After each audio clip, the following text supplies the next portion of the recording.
Bonjour et bienvenue à la 49e vidéo sur la chaîne PhD Chéri. Je rappelle, sur cette chaîne, nous publions des vidéos qui sont en rapport avec l'immobilier, l'immigration et les finances personnelles. Pour cette 49e vidéo, aujourd'hui, nous allons aborder la question: est-ce que les personnes immigrantes sont vraiment la cause de la crise de logement?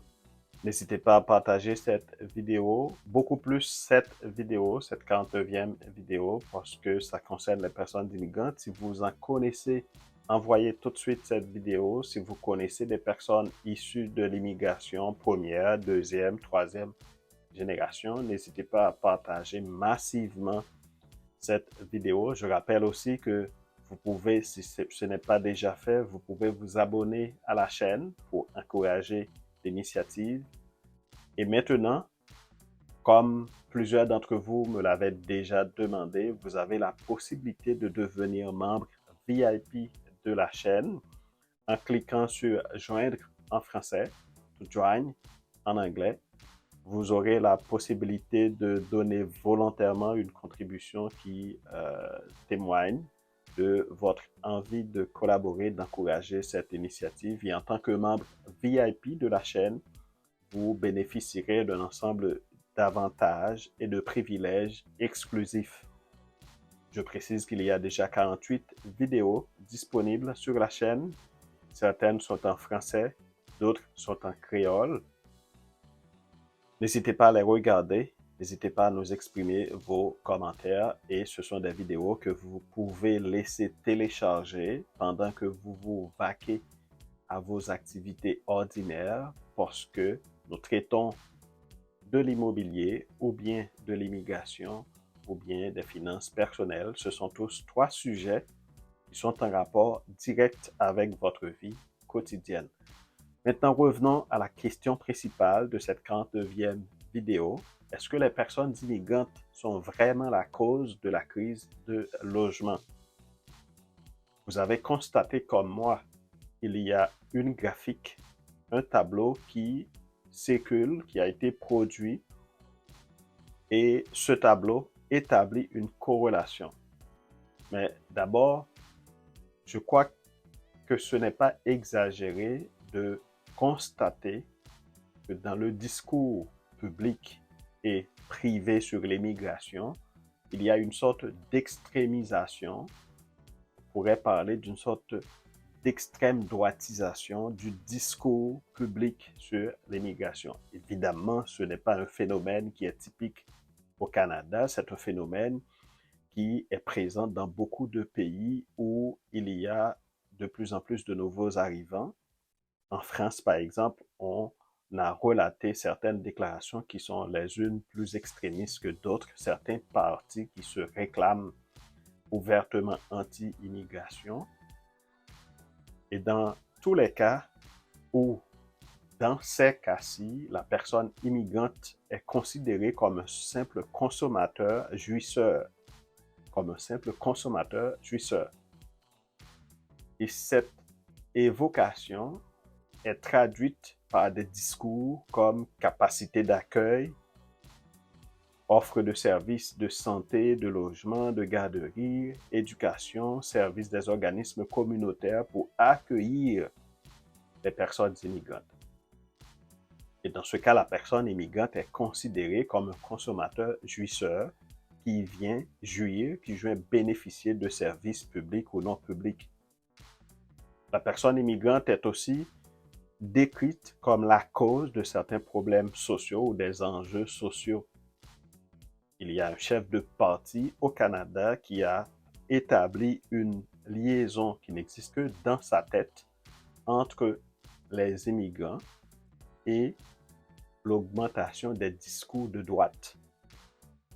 Et le 4 février 2023, en réaction à cette déclaration d'un chef de parti au Canada, la professeure Joseph Leblanc-Rochette, professeure au Cégep de Laurence, rectifie que, entre parenthèses, je cite, « Non, les immigrants n'engendrent pas l'extrême droite au Québec. » Au moins, il y a eu une voix autorisée qui s'est élevée pour rectifier ce discours concernant l'immigration. Vous l'avez constaté au-delà de ce que je dis maintenant, le champ lexical qu'on peut retracer dans le discours public sur l'immigration est composé de termes très péjoratifs comme menace, risque, trop, problème, suicide collectif, déclin de la langue française, invasion, pauvreté, aide sociale, remplacement, déclin. Ce sont des termes, vous le constatez, ils s'expliquent. Ils sont très péjoratifs par rapport à l'immigration. Cette droitisation ou cette extrémisation du discours public sur l'immigration, je vous l'avoue, fait mal, blesse et dans certains cas tue psychologiquement. Ce n'est pas l'objectif de cette vidéo, mais il y a énormément d'experts, dont Jude Marie Sénat à l'Université d'Ottawa, qui conduit des recherches systématiques par lesquelles il démontre les impacts inimaginables de ces discours, du racisme, de la discrimination, bref, de toutes ces entraves systémiques auxquelles font face les Noirs, dans ces cas-ci, mais en général les personnes immigrantes.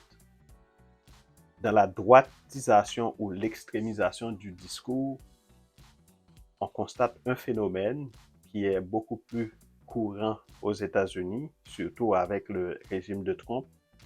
C'est le fait de répéter un mensonge plusieurs fois fait paraître le mensonge comme une vérité. Et dans ce cas-ci, je fais allusion au fait que il y a un tableau dans lequel on établit une corrélation et le fait de répéter que l'augmentation du nombre de nouveaux arrivants, l'augmentation du nombre de personnes immigrantes au Canada serait la cause de la crise de logement ou aggraverait la crise de logement, cette répétition de ce mensonge a tendance à faire passer cette exclamation pour une vérité. De quelle corrélation parle-t-on? Essayons de décortiquer cette corrélation trompeuse, je la qualifie de trompeuse, entre immigrants et crise de logement. Le 16 juin 2023, Gérald Fillon, économiste, publie un texte d'analyse intitulé « Crise du logement, une croissance trop rapide de la population ». Et dans ce texte a été publié un tableau qui établit une corrélation entre croissance démographique et mise en chantier. Jusque-là, il n'y a pas de problème fondamental. Je cite un extrait de cet article signé par Gérald Fillon. Si le Canada avait maintenu son niveau de 2019 pour ce qui est de l'arrivée de nouveaux résidents permanents, le pays aurait reçu entre 2020 et 2025 près de 450 000 personnes en moins. Cela n'aurait pas réglé totalement l'enjeu de la pénurie de logements, loin de là, mais la pression serait peut-être un peu moins forte. Je souligne, serait peut-être, c'est-à-dire que l'auteur de l'article n'est pas certain de la propre corrélation que lui-même établit. Peut-être. Il n'y a aucune certitude que si depuis 2019, on avait reçu 0 nouvel arrivant, la crise de logement qu'on connaît ne serait pas présente aujourd'hui. Il n'y a aucune certitude. Première rectification. Deuxième considération. Selon la table de concertation des organismes au service des personnes réfugiées et immigrantes, TCRI, la TCRI, a jugé utile de préciser que les personnes en demande d'asile représentent 1,8% seulement de la population québécoise. Et le budget alloué à ces personnes ne représente environ que 0,25% du portefeuille global du Québec. Deuxième considération. Maintenant, troisième considération.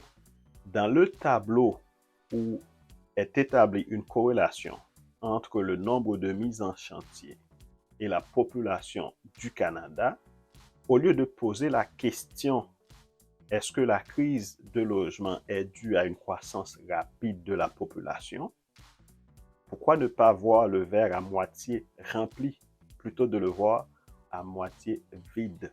C'est-à-dire, on pourrait reformuler la question: au lieu de croissance trop rapide de la population, pourquoi ne pas interroger de préférence dans le même graphique, avec les mêmes éléments, avec les mêmes informations, un nombre trop faible de mises en chantier? C'est-à-dire, au lieu de questionner la croissance de la population qu'on pourrait qualifier de trop rapide, pourquoi ne pas questionner le nombre de mises en chantier qui est de toute évidence, selon tous les experts, trop faible? Vous comprenez qu'on assiste à une extrémisation du discours sur l'immigration, sur les personnes immigrantes. Certainement, le Canada et beaucoup d'autres pays font face à un enjeu de disponibilité de logements et de maisons. Mais au lieu de questionner les vraies causes de ce problème réel, social, il y a un discours qui fait passer les personnes immigrantes comme la cause de ce problème. Concernant la croissance démographique en elle-même, essayons de voir quelques précisions. On parle de croissance démographique, cela comprend 3 composantes. La première composante, c'est les nouveaux arrivants. Et remarquez qu'on a tapé sur les nouveaux arrivants. Tout le discours analysant la croissance démographique tape sur les nouveaux arrivants. Mais il y a 2 autres composantes que je prends le soin de souligner pour vous et qu'on ne précise suffisamment pas. La deuxième composante, c'est les nouveaux-nés. Maintenant, est-ce que ces mêmes experts font le même exercice pour les nouveaux-nés et la crise de logement? Est-ce que ce ne serait pas un scandale si on demanderait aux personnes au Canada, aux habitants du Canada, d'arrêter de faire des bébés parce qu'il y a une crise de logement? Est-ce que ce ne serait pas un scandale? Parce que les nouveau-nés constituent une composante de l'augmentation de la croissance de la population. Si c'est la croissance démographique qui est le problème, est-ce qu'on va demander à la deuxième composante, c'est-à-dire à la population, d'arrêter de faire des enfants? Troisième composante qui constitue la croissance démographique, en plus des nouveaux arrivants, c'est la mortalité, le nombre de décès. Si le problème, c'est la croissance démographique et non pas le faible nombre de mises en chantier, est-ce qu'on va demander à la population de mourir beaucoup plus en grand nombre chaque année? Je sais que ça dérange, c'est choquant. Mais imaginez, est-ce qu'on peut tenir un discours si le problème c'est la croissance démographique? Or, la croissance démographique comporte 3 composantes. La troisième composante, c'est la mortalité. Imaginez un instant un expert qui tape, qui frappe, qui tient un discours public pour demander à la population de mourir beaucoup plus parce qu'il n'y a pas de logement. Ce serait acceptable? Vous comprenez que nous sommes en face d'un discours extrême, d'un discours qui considère la personne immigrante comme un bouc émissaire plutôt que de regarder, de scruter le phénomène, le problème qui est réel, la crise du logement, plutôt de se regarder dans le miroir et de chercher les vraies causes de la crise du logement. Dans ce cas, les personnes immigrantes sont considérées comme un bouc émissaire, comme la catégorie vulnérable sur laquelle on peut tenir le discours politiquement correct à des fins électoralistes ou à d'autres fins, au lieu de chercher les vraies causes de la crise du logement. Pour continuer à montrer à quel point la croissance démographique du Canada n'est pas en soi la cause ni un facteur prédominant de la crise du logement, j'ai pris le soin d'aller chercher pour vous la densité des pays du G7. Le Japon, 345 habitants par kilomètre carré en 2021. L'Allemagne, 238 habitants par kilomètre carré en 2021. L'Italie, 200 habitants par kilomètre carré en 2021. La France, 123 habitants par kilomètre carré en 2021. Les États-Unis, 36 habitants par kilomètre carré en 2021. Écoutez bien, le Canada se retrouve à 4 habitants par kilomètre carré. Oui, vous avez bien entendu. Le Japon, 345 habitants par kilomètre carré. Le Canada, 4 habitants par kilomètre carré. en 2021. Le Canada, selon Statistique Canada, a une population de 40 528 396 habitants en 2023 pour une superficie de 9 900 000 km², une densité de 4 habitants environ par kilomètre carré. Après la Russie, le Canada est le plus grand pays au monde. En comparaison, le Canada est le pays au monde avec la plus faible densité de population. Maintenant, expliquez-moi pourquoi c'est la croissance démographique qui est ciblée comme problème ou comme cause ou comme facteur prépondérant à la crise du logement, alors que le Canada est déjà le pays avec la plus faible densité de la population. Vous allez me dire, oui, mais le Canada n'a pas la même température que les autres. La Russie, qui a eu un climat beaucoup plus extrême que le Canada, 8 habitants par kilomètre carré et qui est plus grand que le Canada.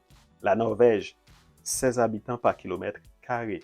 La Suède, 25 habitants par kilomètre carré. La Suisse, 220 habitants par kilomètre carré. La Chine, 150 habitants par kilomètre carré. Le Luxembourg, 248 habitants par kilomètre carré. Je vous donne la densité de certains pays, dont les 6 autres pays du G7, selon des données cumulées par Perspective Monde, qui est un outil pédagogique créé par l'École de politique appliquée de l'Université de Sherbrooke. La Russie, le pays le plus grand au monde, 8 habitants par kilomètre carré. Ensuite, le Canada, le deuxième pays le plus grand au monde, 4 habitants par kilomètre carré.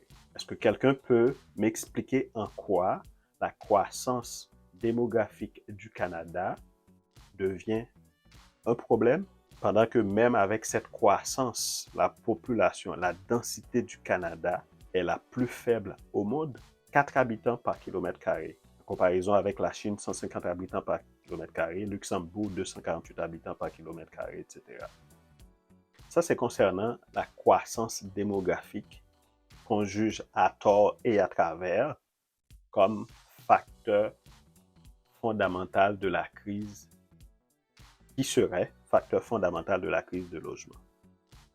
Mon intervention aujourd'hui n'est pas de nier la crise du logement, la pénurie de logement. D'ailleurs, comme investisseur, je la vis au jour le jour, dans le concret, pas sur le papier.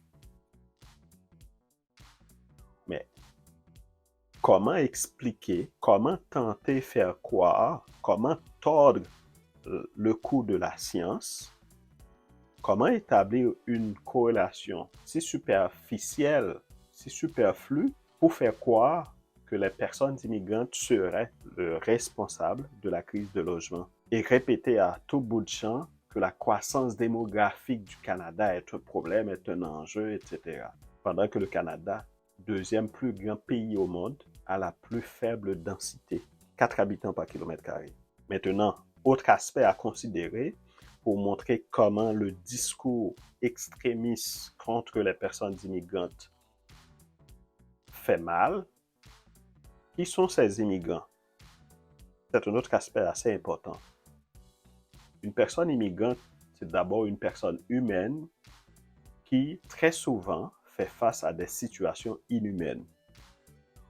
En tête, vous avez énormément d'exemples de situations que vous-même vous trouvez insupportables si vous étiez dans ce genre de situation.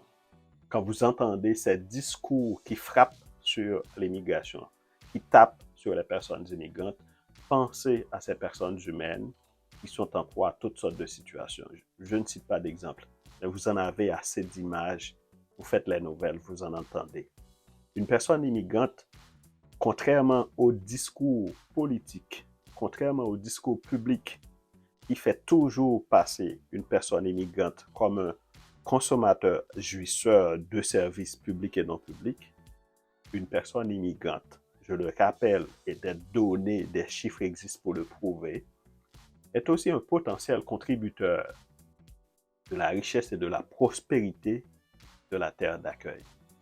Oui, ce n'est pas juste un consommateur, un jouisseur de services, c'est aussi un contributeur de l'augmentation de l'offre de service, public et non public. Au lieu de parler de, de la notion creuse, non circonscrite, non délimitée, de la fameuse capacité d'accueil, il faudrait de préférence renverser l'angle de lecture, le regard porté sur les personnes immigrantes pour parler de préférence d'amélioration des stratégies, des mesures d'intégration professionnelle. Et oui, parce qu'une personne immigrante, les chiffres le démontrent, la population immigrante est en général surqualifiée, surdiplômée, très compétente. Pourquoi les considérer comme des consommateurs jouisseurs et non pas prendre des mesures pour leur permettre de s'intégrer plus rapidement et de contribuer avec vous, avec les personnes déjà sur le territoire, à faire face aux enjeux réels de société, oui, qui existent, et à leur permettre de faire partie de la solution à la crise du logement, plutôt de les voir comme la cause de la crise du logement.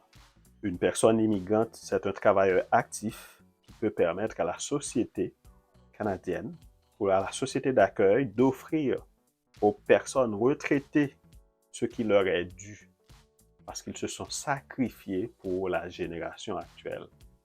Je reformule la question, je reformule l'idée beaucoup plus directe sous forme de questions.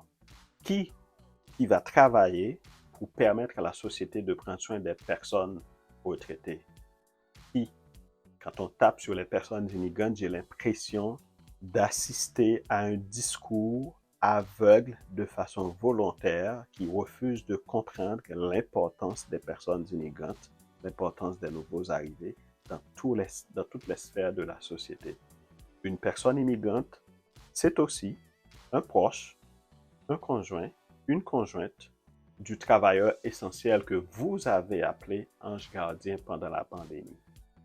Les travailleurs que vous avez appelés anges gardiens, parce que eux, ils étaient au front pendant la pandémie, parce que eux, ils étaient en première ligne pendant la pandémie, parce que eux, pour plusieurs raisons culturelles et socio-économiques, à cause de leur vulnérabilité, ils n'ont pas abandonné leur emploi, ils étaient toujours présents, exposés à la pandémie. Ce que vous avez appelé anges gardiens, il y a les personnes immigrantes sur lesquelles vous tapez ou que vous considérez qui arrivent en trop grand nombre.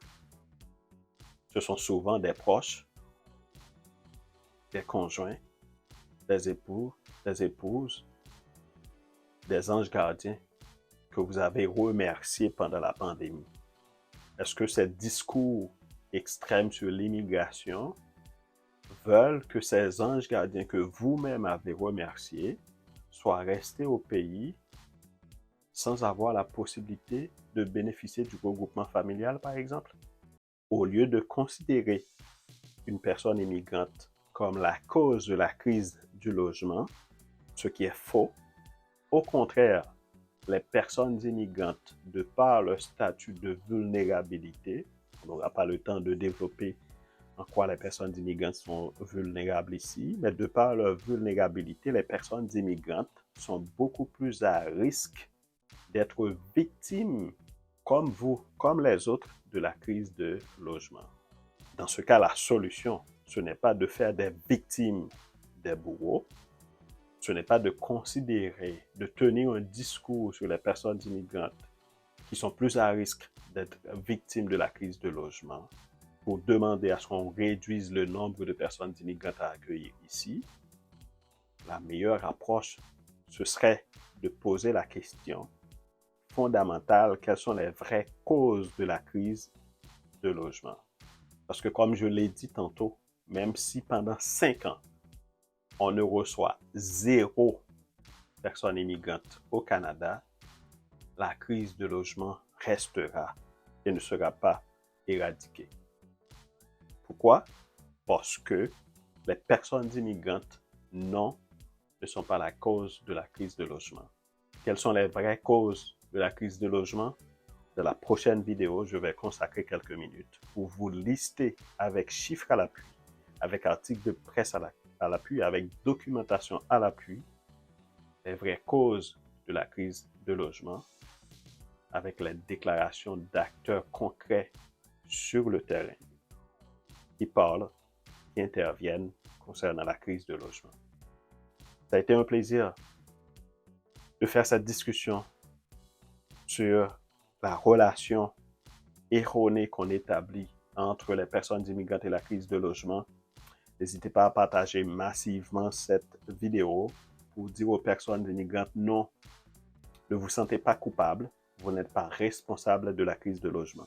Ne vous sentez pas coupable de faire des démarches pour votre proche, pour bénéficier du regroupement familial. Méfiez-vous de ces discours extrêmes qui tapent sur l'immigration comme bouc émissaire de tous les problèmes auxquels font face la société. Non, les personnes immigrantes ne sont pas les responsables de la crise de logement. N'hésitez pas à vous abonner à cette chaîne pour encourager cette initiative. Merci à notre équipe technique qui vous a permis de recevoir, de regarder cette vidéo.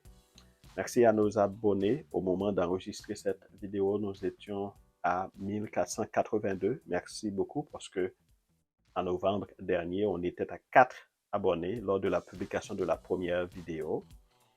Un merci spécial aux membres, en plus d'être abonnés, qui ont volontairement cliqué sur « Joindre » pour accepter de donner volontairement une contribution financière régulière en soutien à cette chaîne. Merci à tous ceux qui vont regarder cette vidéo, qui ne sont pas encore abonnés et qui vont le faire. Merci à ceux qui nous ont exprimé des commentaires d'encouragement publics sur les vidéos ou en privé. Merci à ceux qui nous envoient des propositions de sujets à aborder dans la vidéo. C'est un plaisir de vous exposer ces analyses et ces réflexions sur des sujets qui vous concernent, l'immobilier, l'immigration et les finances personnelles. Comme vous le savez déjà, avant de vous quitter, je vous encourage à prendre soin de vous-même, de votre bien-être, parce que votre bien-être est votre plus grand bien. Si pour votre bien-être, il faut immigrer au-delà des discours extrémistes que vous entendez sur l'immigration, n'hésitez pas une seconde. Prenez soin de votre chez-vous. Votre chez-vous est déterminant pour la qualité de votre vie, pour votre bien-être. La pandémie nous l'a montré. Notre chez-nous n'est pas seulement un espace pour dormir, c'est un espace d'épanouissement personnel et familial, et même professionnel de plus en plus. Et finalement, prenez soin de vos finances, prenez soin de votre emploi, de votre business, de votre entreprise, de vos relations d'affaires qui vous permettent de faire de l'argent ou d'espérer gagner de l'argent pour améliorer vos conditions de vie et aider les autres. Ça a été un plaisir. À la prochaine pour la 50e vidéo. Merci.